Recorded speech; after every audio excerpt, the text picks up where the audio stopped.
treat me as an equal. There have been many famous achievers who were born with a learning or physical disability. They overcame their disability and made some significant achievements the world still remembers. Let's look at some of these personalities. Helen Keller was born in 1880 in USA.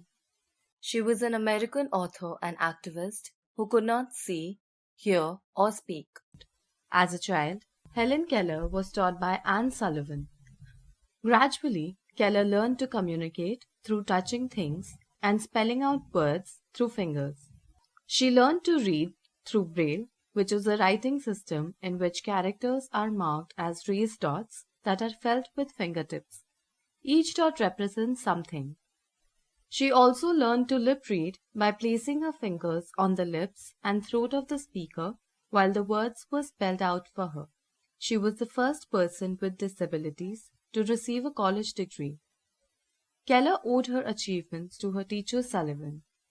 Helen Keller dedicated her life to people with disorders.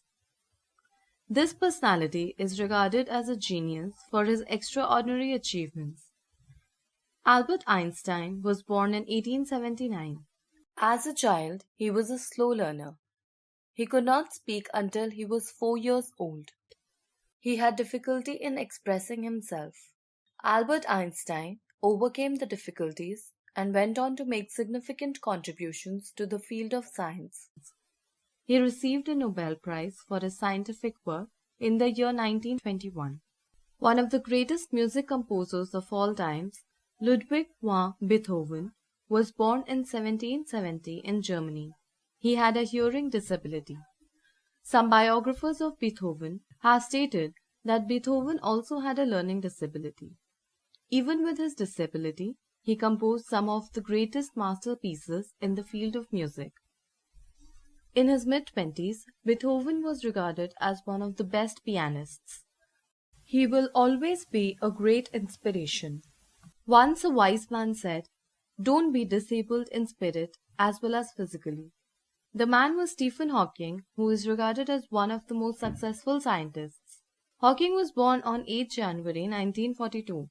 At the age of 21, he suffered from a rare disease which affected his speech and movement. This disease gradually affected the different parts of his body, making him disabled and tied to the wheelchair. Stephen Hawking could not move or speak. Despite his disability, he made significant contributions to the field of science. Arunima Sinha is a volleyball and football player who became the first female Indian amputee to climb Mount Everest. In 2013, Arunima Sinha undertook the task of climbing the world's highest mountain, despite the fact that she lost her left leg in a tragic accident. Arunima hoisted the Indian tricolored flag at the peak of Mount Everest. She has inspired millions with similar disabilities. All these personalities prove that no disability can stand in the way of fulfilling one's dream if she or he has the courage to pursue those dreams.